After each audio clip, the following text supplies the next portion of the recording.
What's going on, guys? Keith Lamberth here with the KFL Week 6 post game and slash Week 7 preview with Jake Angeles. We've got a big match coming up this week with the Granite State Sticks. They're coming off a big win with the Rhode Island Rebels, and you guys are now looking forward to the Massachusetts Maulers match. Now, Jake, let's talk a little bit about the match this last weekend. In division rival. You guys are 4-0 going in, looking to make it 5-0. You had another big day, buddy. Does Jake miss? Ah, I will eventually, but as of right now, we're on a good streak and we want to keep it going. It was a great match, and my bite kind of changed. I had to adapt throughout the match, and then I figured out what they wanted, and I just ran with that the rest of the day. The afternoon bite was decent. Wasn't as good as I thought it was going to be. The fish were super picky. We had a storm blow through that morning. Air temp dropped pretty heavy. So those fish were kind of in a mood, but we found them, rotated through some new spots, and we got on them. So it was a good event. Yeah. Well, like I say, this past weekend you had you and the Granite State Sticks. I say you, but your team 4-0. You guys were tied record wise with the Motor City Ambassadors. They come off a tough loss to the Indianapolis Knights. You guys win. That puts you guys at 5-0 and in first place in the conference, obviously leading your division. What does that 5-0 mark mean with just 3 matches left in the season? We're ready to go for our next games. I mean, it's huge that we're 5-0, but the work's not done. We're ready to put the work in for the next 3 events, and these next 3 events aren't going to be easy. We got Maine, the Maulers, so they're going to be hard games coming up, and we need to lock down, focus down, and get through these next couple games with at least a couple wins. They'll be looking really good going into the playoffs. I mean, you guys pretty much have sealed yourself a playoff spot, but you want to maintain that record. You want to maintain the hot streak. Listen, you're not going to be on fish every day, okay? Yep. Every match so far this year, you've been on good fish. Steve O'Brien's been on good fish. The team has been able to put together some numbers, but you're going to have a time where the bite isn't there. The weather doesn't cooperate. There's so many different things that can go into affect the outcome of a match.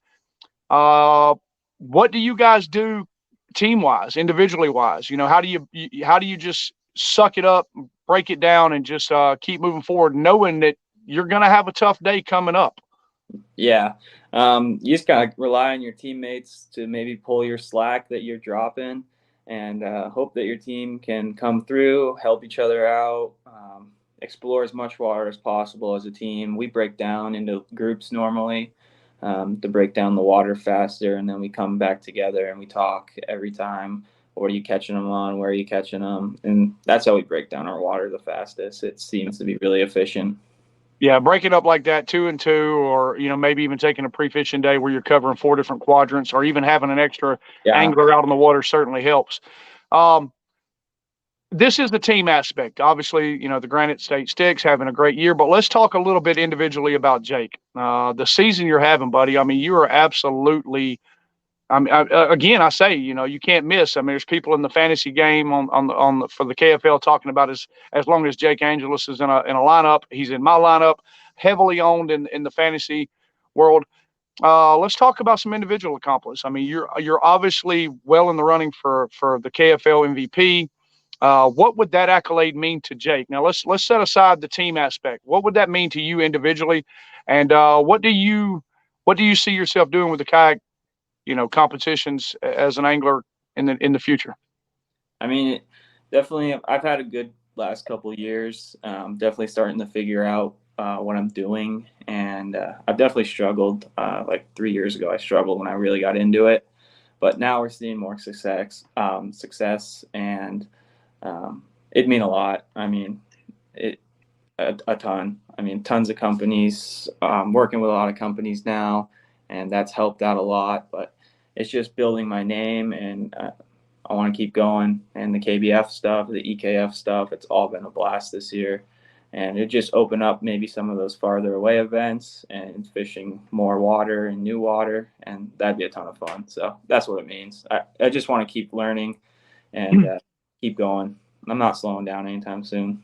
I myself have had a very tough year, Jake. I mean, I've been getting my ass kicked in competitions, tournaments, these KFL matches. I haven't really put together a quality day this year. Day two for the Hobie for on Lake Eufaula was really my only bag I've put together in a single day. So I understand the setbacks and the disappointments. Let me ask you, how do you deal with the setbacks? Because again, I asked you about the team aspect. You know, there's going to be a day where you're not putting up 154 inches. Maybe you only put up a couple fish, or maybe there's a couple days where you go and you get skunked. How do you handle the setbacks, and how do you handle the speed bumps that come your way? Because as fishing is a very humbling sport. You're going to go out there and in your case, you're going to be on fire for 5 6 months, maybe a year, but you're going to have, we all have them, and you're going to go on another spell where the bite is tough and maybe you're not fishing clean. How do you handle that emotionally for yourself? And how you handle it affect the team? Yeah, so I just had a pretty bad event, the EKF event on the Connecticut River. I only put 2 fish in, and which was really disappointing. I was on them during pre-fishing, but my bite just completely died.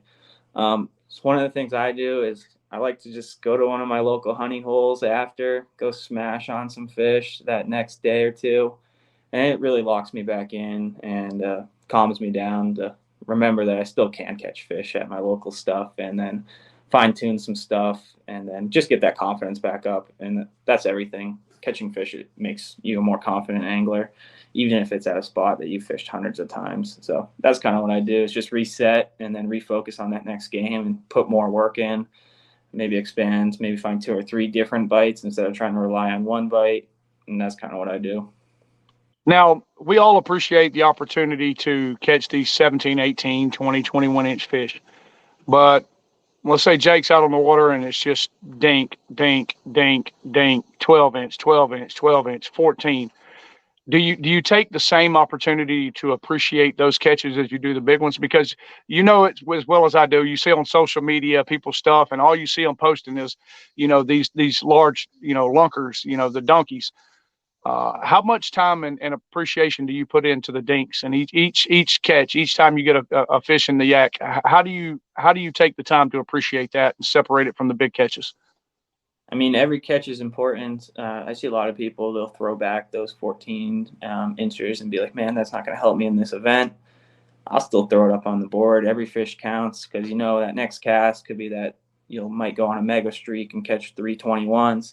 And that 14 that you threw away that was going to be your 5th fish could really hurt you. So you got to appreciate the small fish. And you never know how tough the bite is going to be. One fish, 1/4 inch can be the difference between winning and losing. So every fish matters. Absolutely.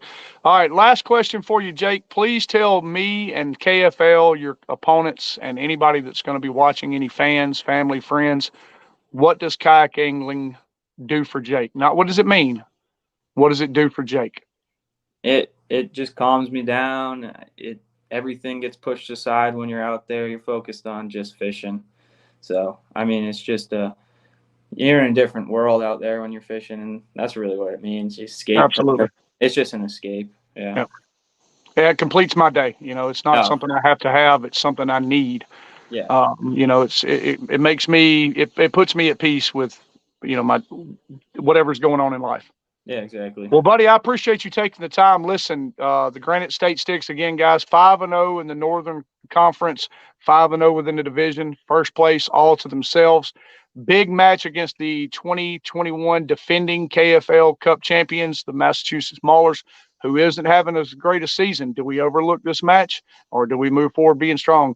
Jake, I wish you guys the best of luck and all the safety out on the water, and we look forward to talking to yourself and some of the Granite State Sticks again real soon.